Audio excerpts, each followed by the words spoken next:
Hi, എല്ലാവർക്കും സുഖമാണോ? എന്തൊക്കെയാണ് വിശേഷങ്ങൾ?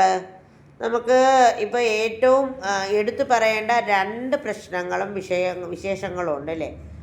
ഒന്ന് എന്ന് പറയുന്നത് എലക്ഷനാണ്. നമ്മുടെ കേരളത്തിൽ നമ്മൾ നേരിട്ടുകൊണ്ടിരിക്കുന്ന നമ്മുടെ 5 വർഷം എങ്ങനെയാണെന്ന് നമ്മൾ നിശ്ചയിക്കേണ്ടുന്ന ഒരു എന്താണ് ജനപ്രതിനിധികളെ തിരഞ്ഞെടുക്കേണ്ടുന്ന ഒരു ജനകീയ ഉത്സവം എന്നൊക്കെ രാഷ്ട്രീയക്കാർ പറയും അല്ലേ? അതെ, തീർച്ചയായിട്ടും രാഷ്ട്രീയമില്ല എന്ന് പറയുന്ന എല്ലാവരോടുമായിട്ട് എനിക്ക് പറയാനുള്ളത്, രാഷ്ട്രീയം ഉണ്ടാവണം എന്നാണ്. നമുക്കൊരു രാഷ്ട്രീയം ഇല്ലെങ്കിൽ, നമുക്കൊരു അഭിപ്രായം ഇല്ലെങ്കിൽ, നമ്മൾ വെറുതെ അടിമകളല്ലല്ലോ. ഈ തിരഞ്ഞെടുക്കുന്ന ആൾക്കാരുടെ അടിമകളല്ല നമ്മളെന്തോ അവരെന്തോ നമുക്കെന്തോ സഹായം ചെയ്തു തരേണ്ടവരും, നമ്മളവരുടെ അടിമകൾ, അല്ലെങ്കിൽ ഇങ്ങനെ ഔദാര്യപൂർവ്വം അവർ ഔദാര്യത്തോടെ തരുന്നതും നമ്മൾ ദയനീയമായി കാത്തു നിൽക്കേണ്ടവരും അല്ല. നമ്മളാണ് തിരഞ്ഞെടുക്കേണ്ടത്. നമുക്ക് രാഷ്ട്രീയം ഉണ്ടാവേണ്ടതാണ് എന്ന് എല്ലാവരും ചിന്തിക്കണം. ചിലരൊക്കെ പറയാറുണ്ട്, നമ്മൾ ജോലിക്ക് പോയാൽ നമുക്ക് കഴിക്കാം, അല്ലെങ്കിൽ എന്താണ്. ഒരു തരത്തിൽ അത് നോക്കുമ്പോൾ അത് ശരിയാണ്. കാരണം രാഷ്ട്രീയക്കാർ നേരിടുന്ന രാഷ്ട്രീയക്കാർ അനുഭവിക്കുന്ന സുഖങ്ങളും, രാഷ്ട്രീയമല്ല ജനപ്രതിനിധികൾ അനുഭവിക്കുന്ന സുഖങ്ങളും സൗകര്യങ്ങളും ഒന്നും സാധാരണക്കാരായ മനുഷ്യനുണ്ടാവില്ല. നമ്മൾ ജോലി എടുത്താൽ മാത്രമേ നമുക്ക് കാര്യങ്ങൾ മുന്നോട്ട് കൊണ്ടുപോകാൻ പറ്റുള്ളൂ. ശരിയാണ്, അവരനുഭവിക്കുന്ന പ്രിവിലേജ് ഒന്നും നമുക്ക് കിട്ടില്ല, അതൊക്കെ ശരിയാണ്. പക്ഷേ നമ്മളാണ് ഇവരെ തിരഞ്ഞെടുക്കേണ്ടുന്നത് എന്നൊരു ചിന്ത അവർക്ക് ഉണ്ടാവാത്തത് അവരുടെ തെറ്റാണ്, നമ്മളുടേതല്ല. നമ്മളാണ് ജനപ്രതിനിധികളെ തിരഞ്ഞെടുക്കേണ്ടത്. ഒരു വാർഡിൽ ഒരു മെമ്പർ ഉണ്ടെങ്കിൽ ആ മെമ്പർ നമ്മുടെ മുകളിലുള്ള ആളല്ല, അവർ നമുക്കൊപ്പം നിൽക്കേണ്ട ആളാണ് എന്ന് അത് പറയാൻ കാരണം, ചെമ്മരുതി ഗ്രാമപഞ്ചായത്തിലെ പ്രസിഡൻറ്റിൻ്റെ ഒരു ഫേസ്ബുക്ക് പോസ്റ്റ് ഞാനൊരു കമൻറ്റ് ഇടുമ്പോൾ അദ്ദേഹം പറഞ്ഞതാണ്, സഹോദരി, ഒരിക്കലും ഭരിക്കേണ്ടവരല്ല, ഒപ്പം നിൽക്കേണ്ടവരാണ് ജനപ്രതിനിധികളെന്ന്. ഇപ്പോഴത്തെ പ്രസിഡന്റ് രാജേഷ് അദ്ദേഹമാണ് അങ്ങനെ പറഞ്ഞത് കേട്ടോ. അപ്പോൾ അതെനിക്കൊരു അത് ശരിയാണ്. അവർക്ക് തന്നെ ഒരു ബോധ്യം അങ്ങനെ ഉണ്ടാവണം. അല്ലാതെ അവരെന്തോ ആണെന്നും വലിയ ഗർവ് കാണിക്കേണ്ടവരാണെന്നുള്ള ചിന്തയൊന്നും നല്ലതല്ല എന്നാണ്. അപ്പോൾ ആലോചിച്ച് വോട്ട് ഇടുക, ഇലക്ഷന് പോവുക, പറ്റുന്നവരെല്ലാം വോട്ടിടുക എന്നതാണ്. ഭിന്നശേഷിക്കാർക്കും പ്രായമായവർക്കും ബുദ്ധിമുട്ടുള്ളവർക്കൊക്കെ വീടുകളിൽ വോട്ടെടുക്കുന്നുണ്ട്. ഞാൻ പോയി വോട്ട് ചെയ്യാനാണ് ഇപ്രാവശ്യം തീരുമാനിച്ചിരിക്കുന്നത്. അങ്ങനെയാണ് ആഗ്രഹം. നാട്ടിലോട്ടൊന്ന് പോകണം, വീട്ടിലോട്ടൊന്ന് പോകണം എന്ന് വിചാരിക്കുന്നു. അപ്പോൾ അങ്ങനെയാണ്. അപ്പോൾ അതങ്ങനെ ദൈവം അനുഗ്രഹിച്ചാൽ അത് നടക്കട്ടെ ഒരു വഴിക്ക്. അപ്പോൾ പറ്റുന്നവരൊക്കെ ഇലക്ഷന് പങ്കെടുക്കുക. ഇനി രണ്ടാമത്തെ കാര്യമെന്ന് പറയുന്നത് യുദ്ധമാണ്.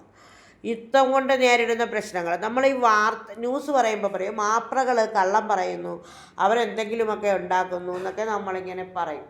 സത്യം പറഞ്ഞാൽ പത്രമാധ്യമങ്ങൾ അല്ലെങ്കിൽ ദൃശ്യമാധ്യമങ്ങൾ ഓരോന്ന് പറയുമ്പോൾ അവരെ കളിയാക്കുന്നതിന് പകരം ഓരോ മേഖലയിലും നേരിടുന്ന വലിയ പ്രശ്നങ്ങൾ അത് നമ്മൾ പഠിക്കണം, അറിയണം, സാധാരണക്കാരായ മനുഷ്യർ. കാരണം എല്ലാത്തിനും വില വർദ്ധിക്കുകയാണ്. വില വർധനയെന്ന് പറഞ്ഞാൽ ചെറിയ രീതിയിലൊന്നുമല്ല. അത് പ്രധാനമായ ന്യൂസ് ചാനലുകളിൽ നടക്കുന്ന പ്രോഗ്രാമുകൾ, അല്ലെങ്കിൽ അവർ നടത്തുന്ന ഡിബേറ്റുകൾ ഒക്കെ നമ്മൾ കഴിയുന്നതും കാണണം എന്നാണ് എൻ്റെ ഒരു അഭിപ്രായം കേട്ടോ. ഞാൻ സ്ഥിരമായിട്ട് പറ്റുന്നതൊക്കെ ഇങ്ങനെ കാണാൻ ശ്രമിക്കാറുണ്ട്. എന്തെന്ന് വെച്ചാൽ, വെറും ബോധമില്ലാത്ത ചില സ്ഥാനാർത്ഥികളെ ഞാൻ ഇപ്രാവശ്യം കണ്ടു.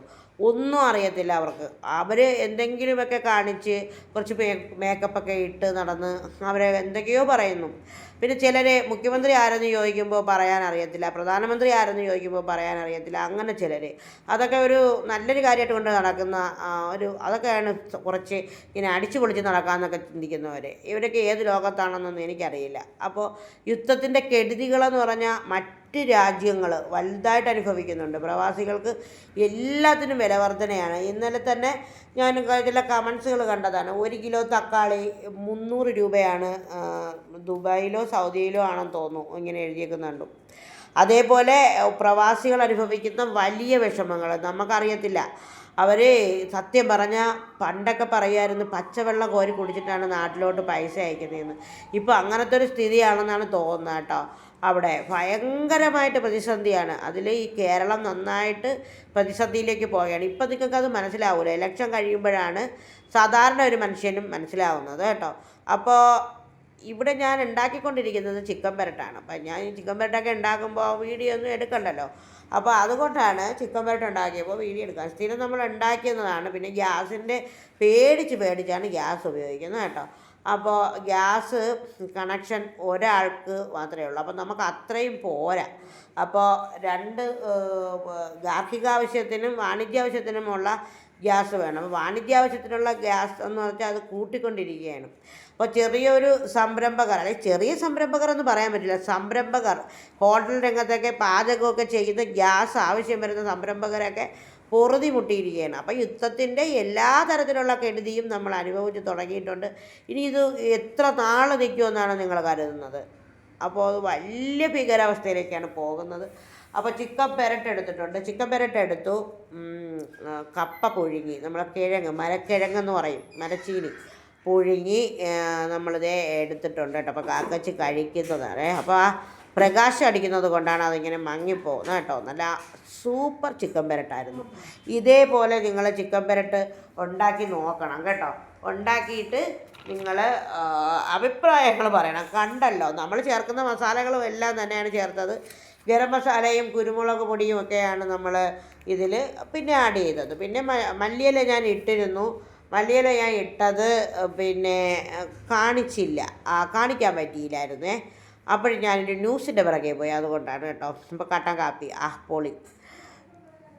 അപ്പോൾ എന്തുകൊണ്ടും സൂപ്പറാണ് കേട്ടോ. അപ്പോൾ നിങ്ങളെല്ലാവരും അഭിപ്രായങ്ങൾ എഴുതണം, പറയണം. ഇലക്ഷന് പോകാൻ പറ്റുന്നവർ പോകണം.